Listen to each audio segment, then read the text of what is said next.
नमस्कार। इस special bulletin में आप सभी का बहुत स्वागत है। आपके साथ मैं हूं दीपिका नेगी।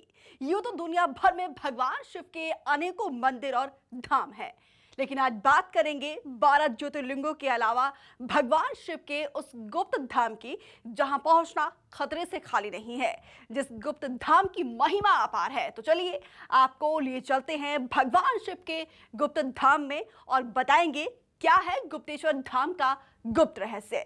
इस रिपोर्ट के जरिए देखिए बस्तर के गुप्तेश्वर धाम का क्या है रहस्य।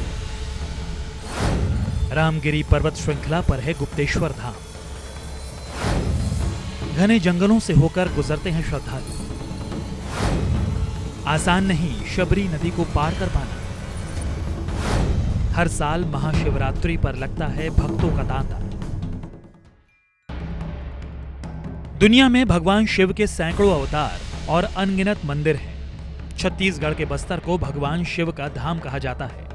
बस्तर में भगवान शिव के अनगिनत मंदिर हैं और इन मंदिरों में प्राकृतिक शिवलिंग भी हैं। मान्यता है कि 14 वर्ष के वनवास में भगवान राम, लक्ष्मण और माता सीता दंडकारण्य से होकर ही तेलंगाना के भद्राचलम पहुंचे थे और इस दौरान उन्होंने कई जगह शिवलिंग बनाकर पूजा अर्चना की थी। यही वजह है कि बस्तर को राम वनगमन पथ से जोड़ने के साथ इसे शिव धाम भी कहा जाने लगा। इन्हीं शिव धामों में से एक है गुप्तेश्वर धाम। बस्तर और ओडिशा के कोरापुट जिले की सीमा पर रामगिरी पर्वत श्रृंखला पर भगवान गुप्तेश्वर महादेव का मंदिर है। शबरी नदी को पार कर बस्तरवासी गुप्तेश्वर महादेव के दर्शन करते हैं। जगदलपुर शहर से करीब 60 किलोमीटर की दूरी पर स्थित गुप्तेश्वर का सफर बेहद मुश्किल भरा होता है। घने जंगलों से होते हुए शबरी नदी पर बने चटाई के पुल को पार कर शिव भक्त मंदिर तक पहुंचते हैं।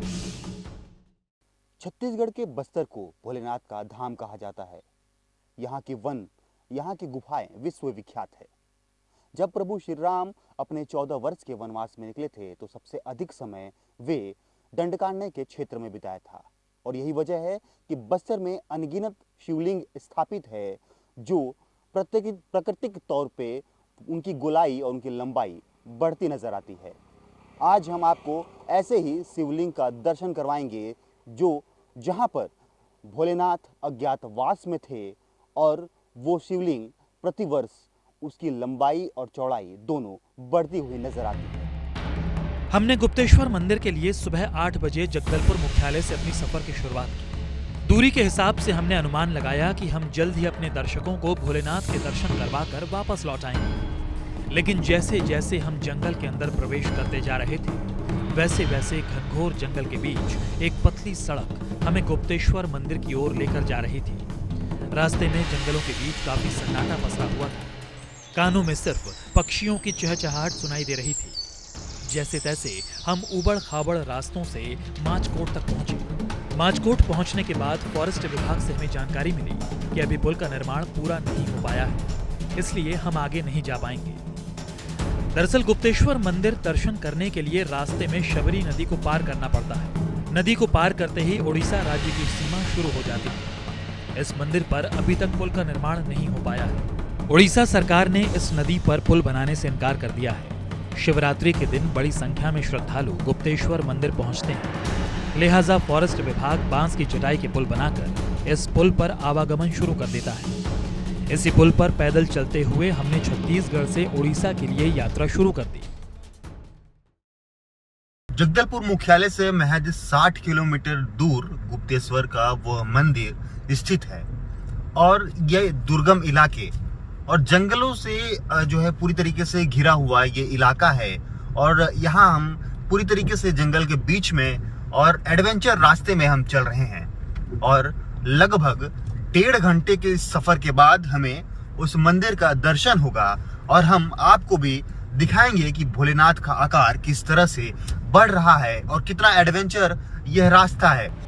कुछ दूर जाने के बाद नजर आया कि चटाई से बना पुल आगे नहीं है। अब हमारे सामने समस्या और बड़ी हो गई। आगे जाने का कोई रास्ता नजर नहीं आ रहा था।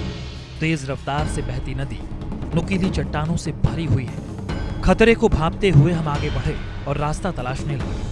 चट्टानों को पार कर तेज बहाव को लांघते हुए जान को हथेली पर रखकर हमने आखिरकार शबरी नदी को पार कर ही लिया। लेकिन अभी चुनौती खत्म नहीं हुई थी।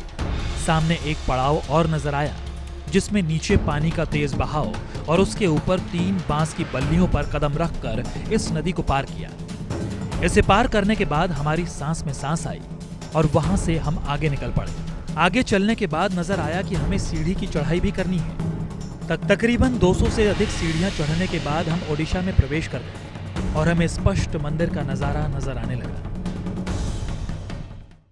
अभी हम सबरी नदी के बीचों बीच मौजूद हैं और देखिए किस तरीके से इस पुल को निर्माण किया गया है। ये तेज बहाव वाला बहता पानी और जिस तरीके से बांस के ये जो है फाड़ के और ये जो पुल तैयार किया गया है, बिल्कुल चुनौतीपूर्ण तरीके से ये तैयार किया गया है, क्योंकि बेहद ही तेज बहाव है। बहाव का तेज का वजह जो है, ये ऊपर जो पहाड़ है वो पहाड़ से जो है पानी काफ़ी तेज रफ्तार में ये आ रहा है और यही वजह है कि पत्थरों को जो है पूरी तरीके से ये जो काट दिया है। फॉरेस्ट का ये काम होता है कि पुल किस तरीके से यहाँ पर तैयार किया जाए ताकि जितने भी श्रद्धालु हैं वो सुरक्षित उस मंदिर तक पहुँचे और दर्शन करने के बाद वे वापस जा सकें। तो आइए आगे का और एडवेंचर रास्ता हम आपको दिखाते हुए उस मंदिर ले चलते हैं। कहते हैं कि भोलेनाथ इतनी आसानी से नहीं मिलते। ये बात बिल्कुल सत्य है और इस सफर में हमने इसे महसूस भी किया। जब मंदिर के बाहर पहुंचे तो मंदिर का पट बंद हो चुका था। 1 घंटा इंतजार करने के बाद जब मंदिर का द्वार खुला और हम मंदिर में प्रवेश करने लगे तो देखा चट्टानों को काटकर तराशा हुआ यह मंदिर श्रद्धालुओं के लिए काफी आसान कर दिया गया है। पहले यह गुफा काफी संकरी थी। यहाँ प्रवेश करना चुनौतीपूर्ण था। भक्तों की संख्या को देखते हुए इस बड़े से पत्थर को काटकर आसान रास्ता बना दिया गया है। अब हम गुफा में प्रवेश कर रहे थे। गुफा के अंदर प्रवेश करते हमें बताया गया कि मंदिर के अंदर वीडियो रिकॉर्डिंग या फोटो लेना सख्त मना है। लेकिन इतनी चुनौतियों को पार कर हम यहाँ तक पहुंचे थे तो भोलेनाथ के बिना दर्शन करवाए कैसे वापस लौटे। हम बमुश्किल भोलेनाथ के विशाल शिवलिंग को अपने कैमरे में कैद करते हुए आगे निकले। मंदिर के प्रधान पुजारी ने मंदिर का गुप्त इतिहास बताने से साफ इनकार कर दिया, लेकिन हम भोलेनाथ का दर्शन कर अगले पड़ाव के लिए निकल पड़े। सबरी नदी के कटीली पथरीली रास्तों को पार करने के बाद अब हम लगभग पहुंचने वाले हैं गुप्तेश्वर मंदिर और अब अभी बचा है। आप देखिए ये जो सीढ़ी आप देख रहे हैं, तकरीबन सैकड़ों सीढ़ी को चढ़ाई करने के बाद हमें भोलेनाथ का दर्शन होगा। और कहते हैं कि बिना परिश्रम भगवान नहीं मिलते और भोलेनाथ तो बिल्कुल नहीं मिलते, क्योंकि वे तो पर्वत पे बसे हुए हैं। हर साल महाशिवरात्रि पर बस्तर से हजारों श्रद्धालु भगवान शिव का दर्शन करने ओडिशा के गुप्तेश्वर मंदिर पहुंचते हैं। लगभग 300 किलोमीटर घने जंगलों को पार कर उफनती नदी पर बनाए गए चटाई के अस्थायी पुल से पैदल पार करना होता है। ओडिशा के गुप्तेश्वर पहुंचने पर गुफा में भगवान भोलेनाथ का शिवलिंग दिखाई पड़ता है। कहा जाता है कि हर साल शिवलिंग की ऊंचाई बढ़ती जा रही है। मान्यता है कि दर्शन मात्र से ही सभी भक्तों की मनोकामनाएं पूरी होती है। श्रद्धालुओं का कहना है कि बड़ी बड़ी चट्टानों पर बनी बांस की चटाई से शबरी नदी को पार करना खतरों से खाली नहीं है। हालांकि नदी की चट्टानें कटीली और धारदार है, ऐसे में गिरने का भी डर बना रहता है। करीब 1.5 किलोमीटर पैदल चलने पर गुप्तेश्वर की पहाड़ी का विहंगम दृश्य देखने को मिलता है। गुप्तेश्वर महादेव का दर्शन करने के लिए 200 से अधिक सीढ़ियां चढ़कर मंदिर पहुंचना पड़ता है। पहाड़ी के अंदर गुफा में विशालकाय गुप्तेश्वर महादेव का शिवलिंग है। ये है गुप्तेश्वर मंदिर का मुख्य द्वार। आप देखिए ये जो चट्टान नज़र आ रहा है आपको, ये पहले अभी तो मंदिर को तराशा गया है और सीढ़ी और सुविधा बना दिया गया है कि भक्त जो आएँ वे प्रॉपर तरीके से और आराम से शिव जी का दर्शन कर सकें। लेकिन पहले ये एक गुफा था और जिसमें प्रवेश करना भी काफ़ी मुश्किल होता था, लेकिन अब जो है इसे सुविधा युक्त बना दिया गया है ताकि जो यहाँ पर भक्तगण पहुँचे वे आसानी से प्रवेश कर सकें। और अभी हम जो है प्रवेश कर रहे हैं मुख्य द्वार में और इसी गुफा के अंदर जो है वो भोलेनाथ विराजमान हैं। तो आइए अंदर ले चलते हैं और आपको साक्षात भोलेनाथ का दर्शन करवाते हैं। गुप्तेश्वर में हर साल महाशिवरात्रि पर 4 दिन तक मेला लगता है। शबरी नदी के दोनों ओर मेले के लिए दुकानें सजाई जाती हैं। मंदिर में भी जबरदस्त तैयारियां चल रही हैं। महाशिवरात्रि पर ओडिशा, छत्तीसगढ़ के अलावा अन्य राज्यों से करीब 1.5 लाख भक्त दर्शन करने गुप्तेश्वर आते हैं। कहा जाता है कि शिवजी ने भस्मासुर से बचने के लिए ब्राह्मण के रूप में इस गुफा में शरण ली थी। बताया जाता है कि 1365 में भगवान भोलेनाथ लोक लोचन यानी दुनिया को देखने के लिए पृथ्वी पर आए थे। इस दौरान एक शिकारी ने अचानक उनको देख लिया और वो गुफा में प्रवेश कर गया। भगवान शिव ने उस शिकारी से कहा कि ये बात गुप्त रखना, अगर तुम किसी को जब भी यह बात बताओगे तो बताते ही तुम्हारी मृत्यु हो जाएगी। तब से मंदिर गुप्तेश्वर धाम कहलाने लगा। दर्शन करके आ रहे हो आप? हाँ, दर्शन करके आ रहे हैं। कितना श्रद्धा होता है? यहाँ तो बहुत ही श्रद्धा है। हम लोग पिछले कई सालों से आ रहे हैं यहाँ पे दर्शन करने के लिए। अभी तो फिलहाल पुल नहीं बना हुआ है, तो अभी जैसे पार करके आए हैं। ये सबरी नदी पार करने में बहुत तकलीफ होता होगा? हाँ, अभी बहुत तकलीफ है। पूरा कंप्लीट नहीं हुआ है। जब बन जाएगा तो सब श्रद्धालु यही से जाएंगे। 12 साल पहले मंदिर के चारों ओर वीरान जंगल हुआ करता था और मंदिर तक पहुंचने के लिए सीढ़ियां भी नहीं थी। जैसे जैसे मंदिर का प्रचार प्रसार हुआ, वैसे ही भक्तों की संख्या भी हर साल बढ़ने लगी। बस्तर का वन विभाग नदी को पार करने के लिए हर साल बांस की चटाई का पुल बनाता है। इस साल बल्लियों और बांस की मदद से 500 मीटर लंबा चटाई का पुल तैयार करवाया गया है, ताकि श्रद्धालु आसानी से नदी पार कर गुप्तेश्वर मंदिर प्रांगण तक दर्शन के लिए जा सके। माचकोट डिप्टी रेंजर ने बताया कि मंदिर तक जाने के लिए रास्ता बनाने का काम वन विभाग करता है और खर्च भी विभाग ही उठाता है। ओडिशा के साथ साथ बस्तरवासी भी गुप्तेश्वर को किसी तीर्थ यात्रा से कम नहीं मानते। हजारों वर्षों पुराने शिवलिंग के दर्शन के लिए बड़ी संख्या में भक्तों की भीड़ हर साल महाशिवरात्रि पर उमड़ती है।